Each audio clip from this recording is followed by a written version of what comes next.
I think in general, you talk about BS ribs in the show notes, but the happy mistake of the introduction is what gave him the name. And also, like you said, the bagpipe rib by Piper-Blassie set in motion the Roddy Piper we know and we're talking about in 2025. So I think we need to talk about it because in my estimation, it's an origin story of his hero and villain arc, if you think about it. So the story goes, as I scratch my eye feverishly, is Roddy Piper. It was his first big shot. He's doing the whole thing, feuding with Chavo Guerrero. He's had success in Portland, had success in the NWA, the LaBelle territory. Goes to the WWF. Here's the thing. I was doing research on the Rockers when they went to the WWF in 87, I think, originally, for like a week or two before they got fired. And they said immediately they came in with a reputation. Two reputations. One, they were really good, and two, they were really hard partiers. And the locker room already hated them. And I sort of get the same feeling that it's the same with Roddy. It's like he came in with a reputation. He was a young guy, 25 or whatever he might have been at that point. The locker room seemed to hate him before he'd even stepped foot in the ring. And therefore, Piper-Blassie, he's credited or otherwise, quite the ribber back in the day. Steve, which one was Skinner? What's his name? Steve Kern. Steve Kern hated Piper-Blassie. Brutally ribbed him in Japan, apparently. But the thing was to show this kid something. This will show him. They found his bagpipes in the locker room. Piper-Blassie stuffed it full of toilet paper. Piper went out there, making a good impression, or trying to anyway, tried to play the bagpipes, and nothing came out. He was humiliated to the point that he still brought up that story decades later. And it may well have, once again, as you say, an origin story, a villain story, as you might say, really, really, I guess, gave him a sense of total injustice and that he'd never let something like that happen to him again. I mean, it ultimately could have been the making of him.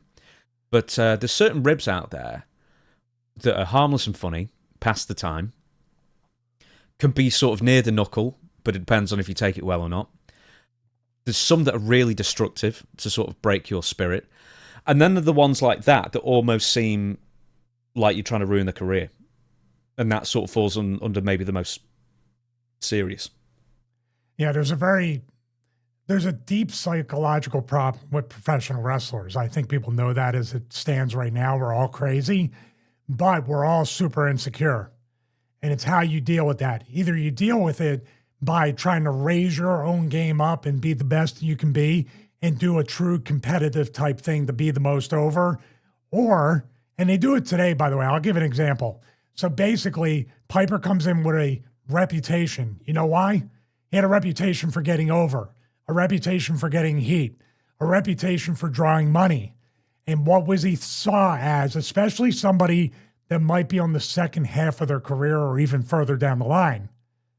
A threat. A threat. Wrestling and wrestlers or the infrastructure or the status quo do not like to be threatened. So rather than getting better themselves, what do? Try to destroy somebody else and keep the status quo, keep the business the way it is. I'm sure on a promoter's level, when Vince was trying to make it a nationwide into a global brand, the territories were looking to not get better and beat Vince, but destroy Vince. How many death threats you want to talk about, death threats, Hogan and Vince, every territory they went into, right? Mostly Hogan. Hey, they tried Harley to. Race story. What was it? The NWA convention in like 84 or 85 or something like that. They actually seriously talked about having him killed. Yes. So that's what it's all based on. This is a minor version of something like that. But what it's trying to do, this type of quote rib or prank or practical joke, is trying to destroy a career. And also, this is the actionable version of Vince standing at the curtain or looking at the monitor next to somebody like Triple H. And he's like, wow, this guy seems pretty good. What do you think? And Hunter doesn't say no, but he doesn't say yes, and plants that seed of doubt into Vince. This here makes Piper look like, I thought you could play the bagpipes. I thought you were coming. We were expecting all this, and therefore 2 or 3 strikes against you instantly. You're out the door. We don't have competition, and we can keep everything status quo. I'm not saying Freddie Blassie wasn't like, man, the stuff he did was insane, and he should have that stand on its own as a worker and a manager. But that's not what feeds into the wrestling business. And also, you don't know if people in the locker room were trying to juice up Freddie. Oh, can you believe that? You know what I mean? Trying to egg him on to do it. It's a sick business. But that's where Piper, that chip on his shoulder, and sorry to close the point off, that chip on his shoulder from that night on, I guarantee you, it's my belief, it brought out a part of Roddy Piper we would have never gotten to see if that didn't happen at the Garden that night. There's so many different examples, because quite famously, The Rock, when he came into the WWF and Shawn and Triple H had the knives out for him immediately, like absolutely immediately, tried to undermine him at every time. You know, at least they can spot talent. Yeah, exactly. but yeah, there you go. I mean, it's sort of a compliment in its own weird way. I mean, well, someone else. I never liked. The other one I never liked, and it happened to Terry Taylor a lot, is when you have an expensive suit or you're trying to put your best foot forward, or you already know where I'm going with this, and they start cutting like the sleeve off, one of the legs off your like $1,000 suit back then, which is a lot of money. To me, that's just counterproductive to just be like, that's destructive, and that's trying to affect somebody's career and being able to make money. Trust me, most wrestlers are going to self-destruct on their own. Just let it happen. Do a lie hop. Let it happen on purpose. You don't have to help it along. So, but I never liked those kinds of things. Of course, we got the ultimate pooping in the bag or the sandwich thing and all that stuff that are urban legend too. Well, depending on who you ask, urban legend or stone cold fact, I guess. But the one that always got me, and it apparently happened a lot, was the old halcyon in the drink thing. As a personal story, I remember someone, I think, tried to do that to me once with MDMA, and I was like, I will kill you if you ever mess with my food or drink. Like, that's one of those things where I was so, that's my line in the sand. Outback Jack, I actually wrote his name down.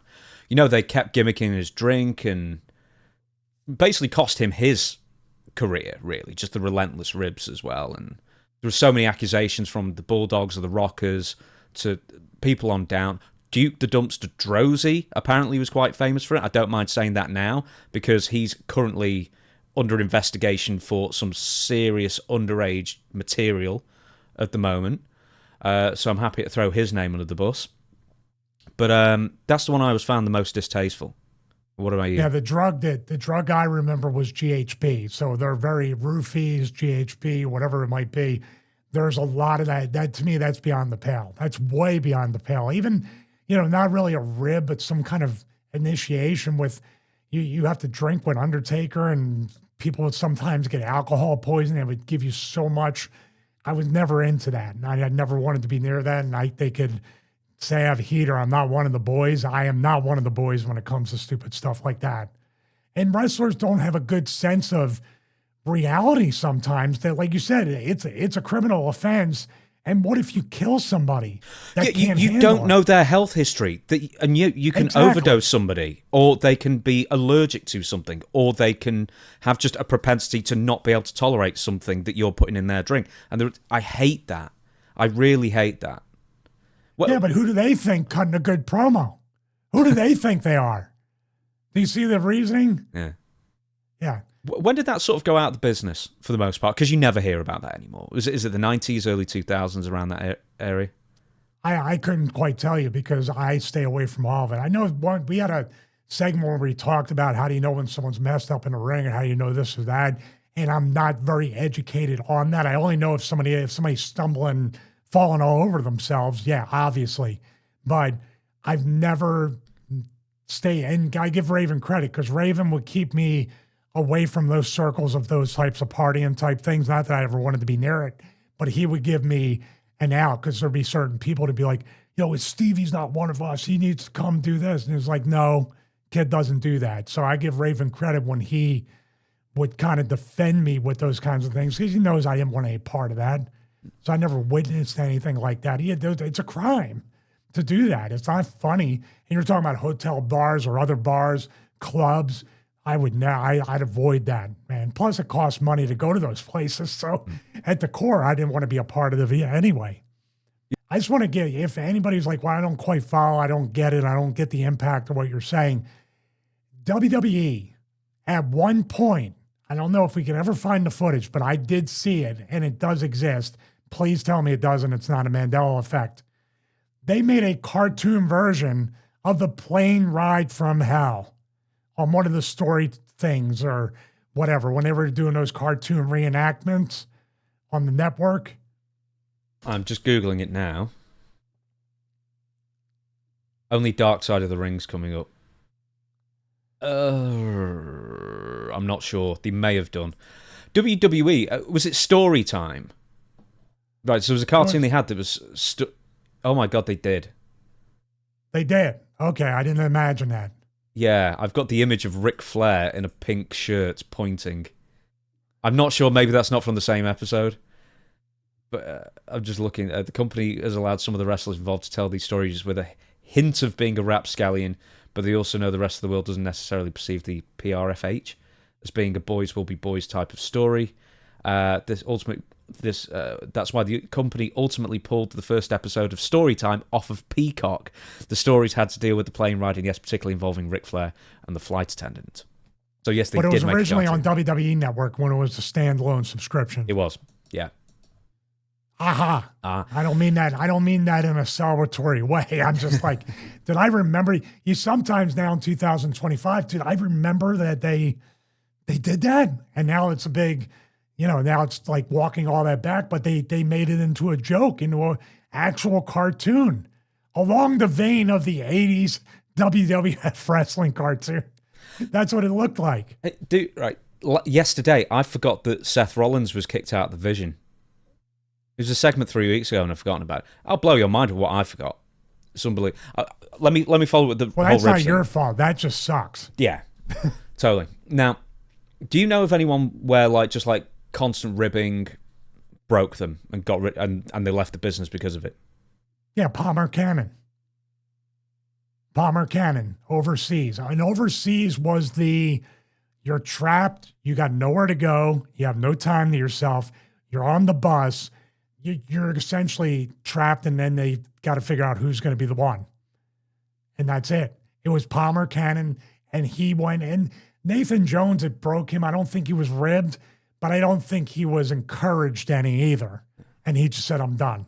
Whether it's the road or whatever, the environment. But Palmer Cannon, that guy, yeah, definitely.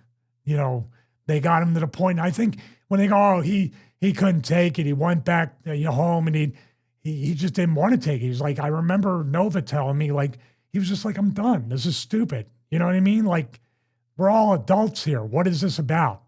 Once you get to WWE, haven't you paid your dues and now you're on the main stage, and aren't you afforded some kind of encouragement and grace? No, they start testing you. Dude, they were testing Big Show at one point after he was with the company for 10 years. Did you ever get involved with that whole, they only rib you because they like you? There's a difference between ribbing and busting your chops. Busting your chops, I understand, joking, saying whatever, going back and forth in a friendly way. Now, the thing is, here's the trap. If you're busting chops at somebody who's a top guy and he's on you and you say something back to him, 11 times out of 10, you're buried because they don't like to take it. None of them. Trust me. Trust me on that. But the whole thing, now here's the thing. The comparison. If they kind of mess with you and bust your chops, kid with you, and then usually if they like you, somebody will pull you aside and say, hey, we're just messing with you. Just go with it. And the real reason is there's a term. Heat always passes. If you don't sell for it and you just kind of go along with it, they find another victim. There's always a new person or somebody that messed up or said hello the wrong way, God forbid. But when they don't talk to you and you get the silent treatment, I've been on both ends of that, by the way. Now you don't have heat. Now you're a pariah. And that's kind of worse. Now, that's not the rib, the ribs of cutting your pants, padlocking your bag up on the pipes, stuff like that, it's kind of a term of you're not welcome here, at least not at the moment, and they want you to quit. Oh, you know what the other one was?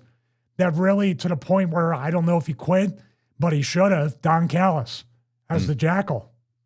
He couldn't even dress in the locker room. He had to dress in his car. And he was just an introvert. That's what I understand him to be back then. Oh, no, you have to kiss the ring every day. What was it with Paul McCannon? Because you were there at the time, I guess. Because he was barely there. He was almost like the original random GM of SmackDown. He was a co-GM with Teddy Long, wasn't he? Yeah, something like that. I couldn't tell you. I couldn't tell you what got him heat or anything. All I can say is maybe it's just his personality. There were certain people like Matt Stryker. I used to kill with Matt Stryker and say, you're Andy Dufresne from Shawshank Redemption, because they would have the daggers out. They would be staring daggers through him, and he'd be walking like Andy Dufresne through the prison yard, just sauntering and kind of gliding across the locker room. And I was like, I admired it in a way because he gets it, and he was a school teacher, and he's like, he said to me one time, my students act more mature than these guys. And I believed him, and I knew probably a fact.